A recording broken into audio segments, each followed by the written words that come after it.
សំ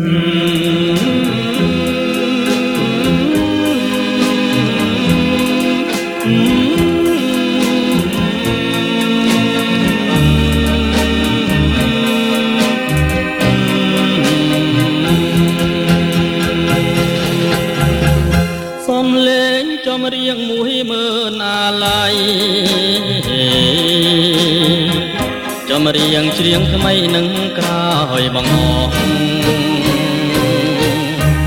ចំរៀងអ្នកក្រ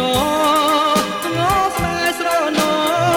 ស្ដាយចិនដែលស្មោស្ដាយឈ្មោះស្នេហាចំរៀងសោកស្ដាយคล้ายជាពរជ័យ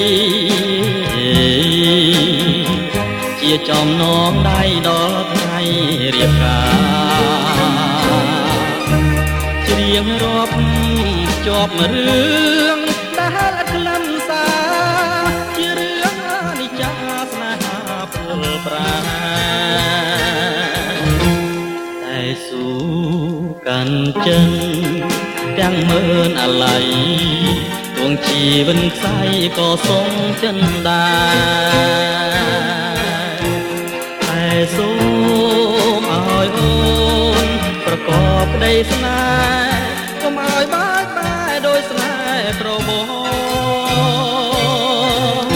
ចំរៀងអាឡ័យក្នុងថ្ងៃបែកគ្នាទឹកណែច្រៀងលាគ្រាធ្លាំឆ្លើយឆ្លងលារឿងទាំងអស់លាឈ្មោះបងលាចិនដែលផងឆ្លងស្ពានជីវិត